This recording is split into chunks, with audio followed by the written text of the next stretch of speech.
But it's like I was just in South Africa, and you want to have your heart broken? Talk to folks in South Africa who say, in a lot of respects, the quality of our life was better under apartheid. No. Yes. And they say that not from the perspective of obviously individual freedoms, police brutality, all the horrible repression, but just because of this, the IMF and the World Bank have just looted the country. And so basic markers like unemployment, access to clean drinking water have gotten worse for the poorest of the poor since the fall of apartheid. And what they say, this is like just the common thing that people say is like, yes, we got rid of racial apartheid, but we now have economic apartheid in a way that's much worse than existed before. Right now in South Africa is the World Cup. Yes. And talk about politics. I talked to Kanan.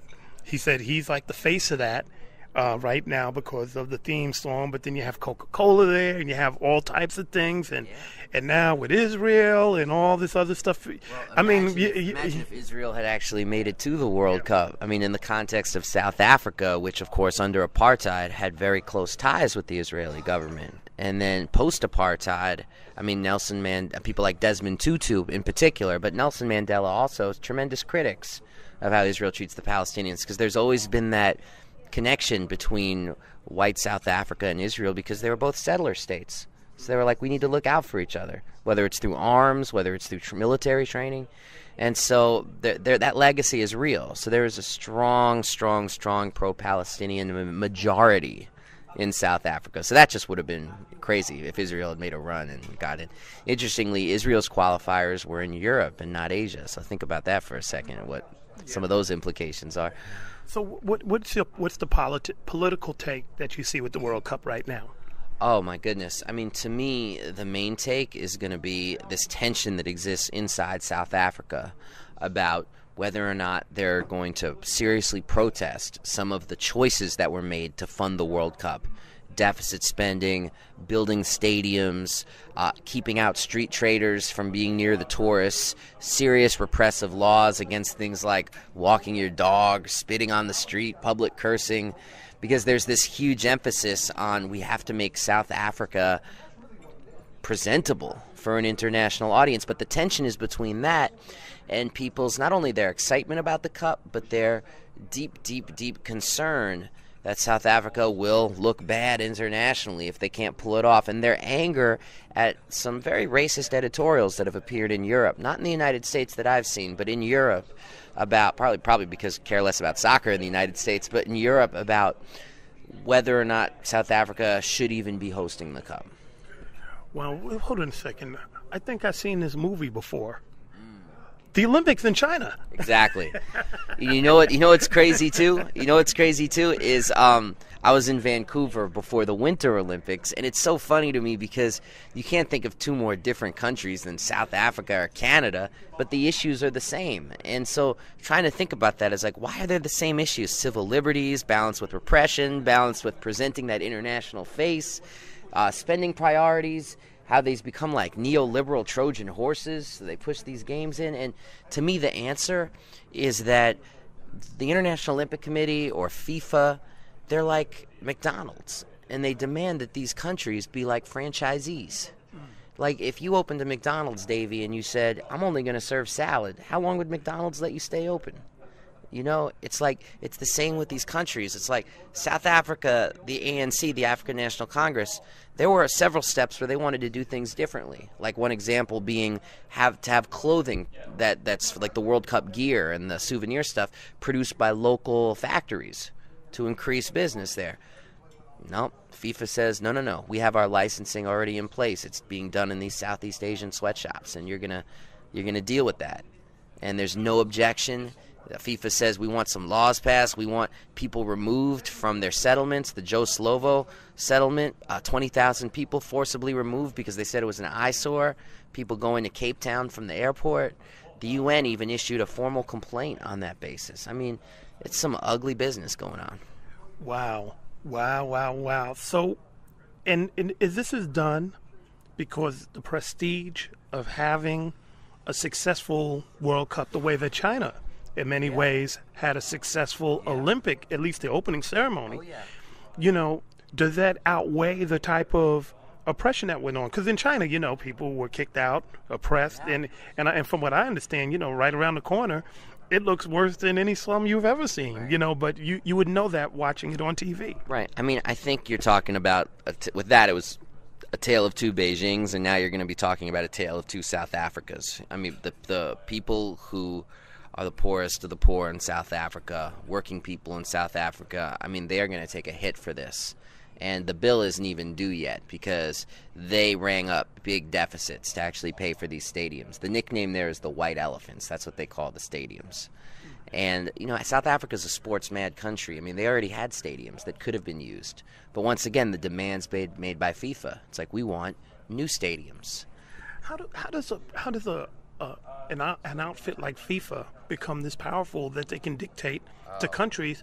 And why is South Africa, which many people say is the U.S. of Africa, so to speak, or the most westernized, in one of the top 10 countries in the world that has technology and all that, how does it allow itself to be buckled like that? Well, the U.S. is trying to get the World Cup, and they'll do the same thing. I mean, part of it is that the international prestige.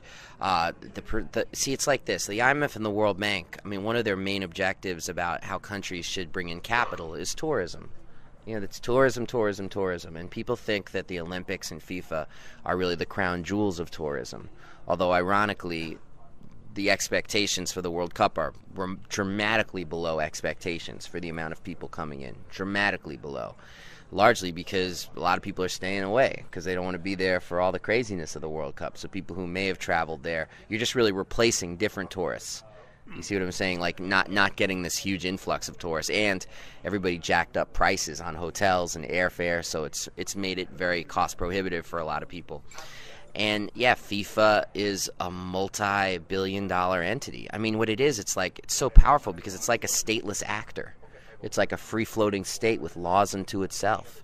The International Olympic Committee is the same way. They're very powerful. They have huge sponsorship deals with some of the biggest corporations on earth, and they really are like neoliberal Trojan horses. I mean, we're living in an age where neoliberalism continues, like process of privatization and cutting working standards for poor people.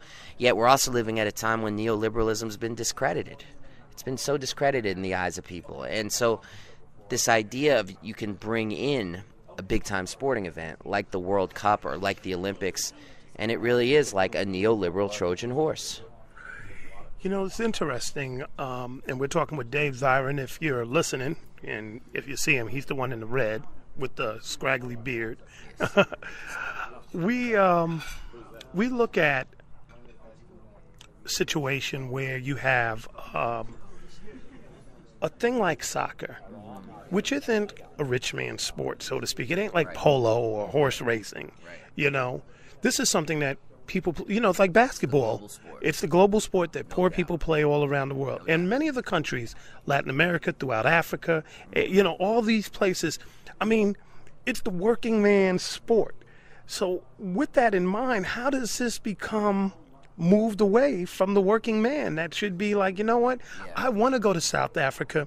It should be relatively accessible for me to come.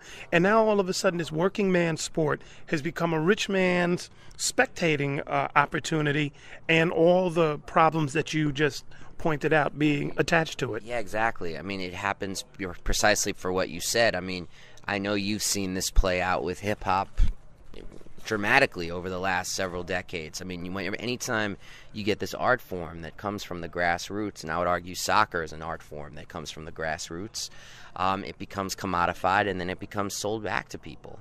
And also it gains a certain popularity that then makes it that gives it a certain value. And unfortunately, it then becomes completely alienated from the very people who are playing it in the first place. So it's become gentrified. Exactly. That's a good way to put it. It's become gentrified. And it's interesting that you say that, because that's also what's happened to the style of soccer in many places, because people have it's become such big business that they now really fight to make sure that teams don't play with the kind of style and interesting nature that they used to play with, but in a very conservative way that's about not risking too much goal scoring. And it's not good. It's not good. Eduardo Galeano has written about this beautifully, and because one of the beautiful things about soccer, one of the reasons why I think it's so popular globally, is that any nation can sort of adapt it and adopt it to their own personal style. You know, so you can have Brazilian soccer that actually takes on elements of capoeira and other kinds of dance. You can have German soccer, which operates in a much different way. But when you get these kind of like big-time Premier League play that actually brings in players from all over the world to be on different teams, and they're forced to then play with each other in a very strict style, it almost sends a virus all over the world that says this is the way you're supposed to play. So it gentrifies it in that way as well. Wow, that's crazy. Because even in the European countries, it was still the rough and rugged that went. Absolutely. In fact, they were the ones that was crazy. You know, like, damn, the real crazy. We- It's nuts.